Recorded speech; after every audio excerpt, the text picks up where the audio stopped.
നമ്മളെല്ലാവരുടെയും ഇടയിലുണ്ടാവും അല്ലേ ഒരു ഓവറായിട്ട് സംസാരിക്കുന്ന ഒരു വ്യക്തി. അതൊരിക്കലും ഒരു നല്ല കാര്യമല്ല.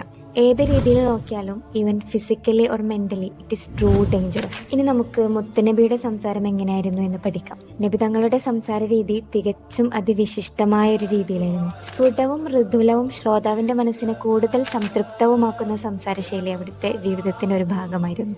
കേൾവിക്കാരനെ മടുപ്പിക്കാത്ത ഒരു ശൈലി. നബി സല്ലല്ലാഹു അലൈഹി വസല്ലമ തങ്ങൾ എന്തെങ്കിലും ഒരു കാര്യം പറയുകയാണെങ്കിൽ പല്ല ലഫ്ലുഹു വ കസുറ മഅനഹു എന്നാണ്. കുറച്ച് വാക്കുകൾ അടങ്ങിയ സംസാരവും ധാരാളം ഉൾക്കൊള്ളാനടങ്ങുന്ന ആശയങ്ങളും ഉണ്ടാവും അതിൽ. തികച്ചും എണ്ണിത്തിട്ടപ്പെടുത്താവും വിധം അത്രയും കുറച്ച് മാത്രമേ തങ്ങൾ സംസാരിക്കുമായിരുന്നുള്ളൂ. മറിച്ച് എന്നാൽ നമ്മുടെ സ്ഥിതി എങ്ങനെയാ? കസുറ ലഫ്ലുഹു വല മഅനാഹു എന്ന് പറയേണ്ടി വരും. ഒരുപാട് സംസാരിക്കും, പക്ഷെ അതിലൊരു കാര്യം ഉണ്ടാവില്ല.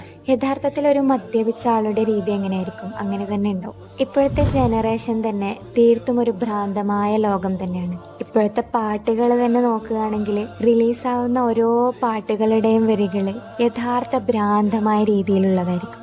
അതിനെ ശ്രവിക്കുന്ന ശ്രോതാക്കളോ നല്ലവണ്ണം ആസ്വദിക്കുന്നുണ്ടാവും. സുബ്ഹാനല്ലാഹ്. വളരെ ശ്രദ്ധിക്കേണ്ട ഒരു കാര്യമാണ് തങ്ങളുടെ ഈ വാക്ക്. ഒലിൽ ഖൈറ ഔലിയസ്മുത്. നല്ലത് പറയുക അല്ലെങ്കിൽ മിണ്ടാതിരിക്കുക. കുറഞ്ഞ സംസാരത്തിന് ഒരുപാട് ബെനിഫിറ്റ്സ് ആണുള്ളത്. തങ്ങൾ പറഞ്ഞ ഓരോ കാര്യവും നമ്മൾ ഫോളോ ചെയ്ത് വരികയാണെങ്കിൽ തികച്ചും നമുക്ക് അതിൽ ബെനിഫിറ്റ്സ് മാത്രമേ ഉള്ളൂ.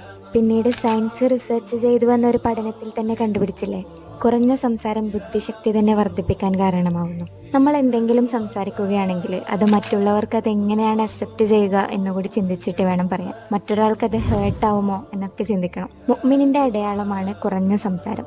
മൻകാന യുഅ്മിനു ബില്ലാഹി വൽ യൗമിൽ ആഖിരി ഫല്യഖുൽ ഖൈറൻ ഔ ലിയസ്മുത്. ആരെങ്കിലും അല്ലാഹുവിലും അന്ത്യദിനത്തിലും വിശ്വസിക്കുന്നുവെങ്കിൽ അവൻ നല്ലത് പറഞ്ഞുകൊള്ളട്ടെ അല്ലെങ്കിൽ മിണ്ടാതിരിക്കട്ടെ.